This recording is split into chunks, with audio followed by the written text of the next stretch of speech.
how many stereotypes come to mind? There are the parties, there are the beautiful people, all the glitter, the glam, and then there's the other stuff. Super dark stuff like studios covering up violent crimes, feeding kids drugs to keep them awake longer, sexual assault, forced abortions, and secret murders that happened on set, and of course, cover-ups. Basically, there's a lot more drama behind the scenes than on the scenes. I know, they just turn the cameras around and what a great show. So let me open up my little dark history book here too, the Hollywood chapter. I found it. Okay, friends, so how did we get here? Well, we're gonna go all the way back to 1883 when a guy named Harvey Henry Wilcox bought 150 acres of wide open, undeveloped land near Los Angeles. And this happens to be the exact area we know today as Hollywood.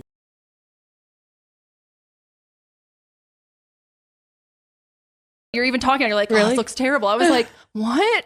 Sometimes I can't see the monitor very well, and I can't tell if it looks bad or good.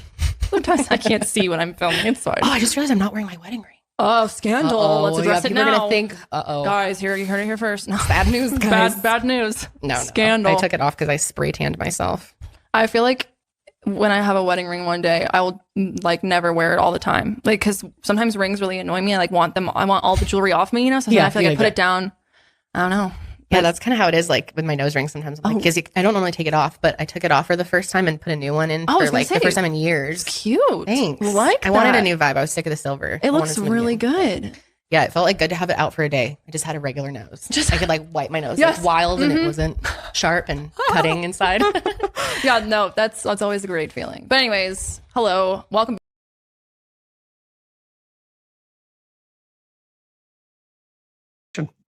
All right, so I've been planning this opening, which I don't usually do, because I like to do things spontaneously. But I have to get this one right. Okay, so you got to help me get this straight. Okay. Okay, so now you're a comedian and you got canceled for a domestic assault joke, and then in response to that, instead of apologizing like a good boy, you put up a joke ad site about special needs helmets to protect the people who are offended by you, and now, to get yourself out of trouble, you're going to come on my podcast. I never That's said your that. plan. I was hoping it would make things way worse. I'm hoping we can drive sales to that very real website about the helmets. Yes, anyways, congratulations on that. I thought the joke was funny, risky and funny. And I thought your response was dead on. Like, one of the things I've noticed is that people who are harassed by sensorial-minded nullwits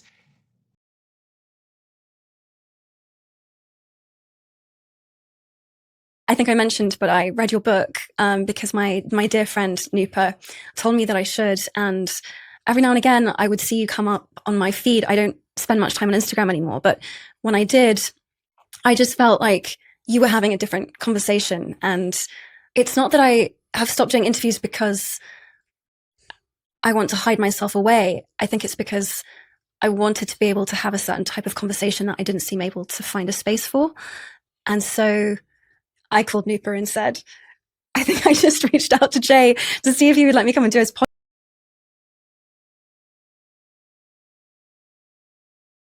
And they fucked me up, dude. If you're white, don't get a Dominican haircut. You end up just looking more racist. It was nice though. He kept trying to reassure me the whole time. He was like, "No, man, your head's good." That's all he kept saying. Your head's good. I was like, "Oh, thank you." Whatever. Fuck this haircut. How are you guys? Look, it's good. It's good. I'm happy. It's nice. Everybody's back inside, all that shit. I don't know. I had a nice time. I live in New York, so I left. I went back to my parents' house because I have white privilege.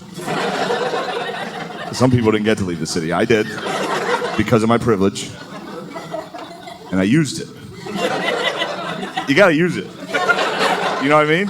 Doesn't it feel more disrespectful to waste it?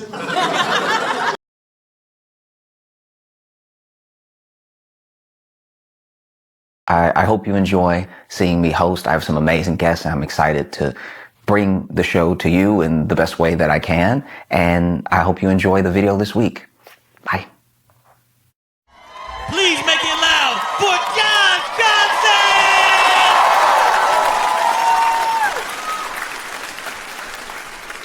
Okay. All right. Look. Look, okay. So we are in week 2 of they're like kind of being files but no files, but like there's kind of like we don't know, but he doesn't know, but he knows, but he doesn't remember, but he wasn't there, but even if he was there, it's not what you think. But like it's a lot going on, right?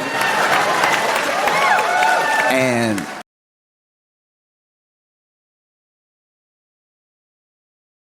contact, but it's not as serious. The herpes is very serious.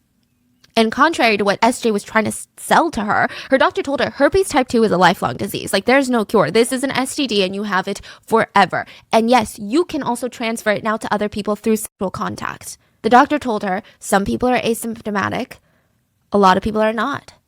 Whenever you get sick, whenever your immunity drops for potentially the rest of your life, you might form blisters on your genitals. You might have a wide array of symptoms such as fevers, body aches, swollen lymph nodes, uncontrollable sweating. And HSV2 reoccurrences of symptoms are typically more common. They do tend to get a little bit less severe each time that they have a flare-up. There are meds that can help with the symptoms, but there's no cure. And in most cases,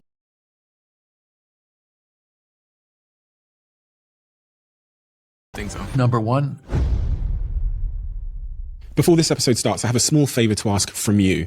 2 months ago, 74% of people that watch this channel didn't subscribe. We're now down to 69%. My goal is 50%. So if you've ever liked any of the videos we've posted, if you like this channel, can you do me a quick favor and hit the subscribe button? It helps this channel more than you know, and the bigger the channel gets, as you've seen, the bigger the guests get. Thank you and enjoy this episode.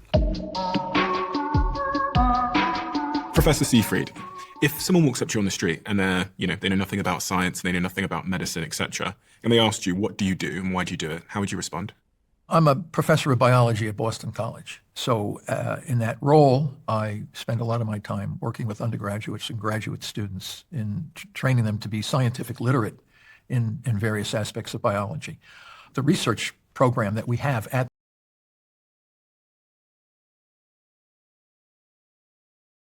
Deputies tell our Jason Matera they don't believe the two left on their own. Memorial Day weekend. A married mother and her teenage son go missing. I know I'll never be able to pick up the phone and talk to her again. Friends and family fear the worst, and so do detectives. This is something violent. It would appear, yes. Now, secret emails from the missing mom to her best friend. She knew a lot more than what she ever let on to him. Lead cops down a sordid path. Sickening, real sickening. To a family's deep secrets. We talked to the sheriff, and he said that she found out about your extracurricular activities.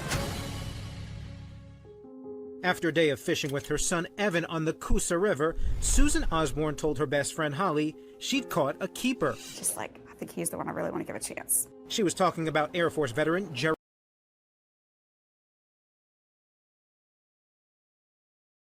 He's above the rules, with even the SEC stepping in and issuing him and Mila a 7-figure fine. We'll also be diving into their failing, allegedly expensive and extensive mega PR strategy, the one they're using to try and claw back any shred of positive public opinion. And they've now become so desperate, they're doing things they swore they never would. So sit back, relax, grab a drink, maybe an alcoholic one for this one, and a snack, and let's dive in to the decay, the business, and the downfall of one of Hollywood's previously most beloved and now controversial couples, Ashton Kutcher and Mila Kunis.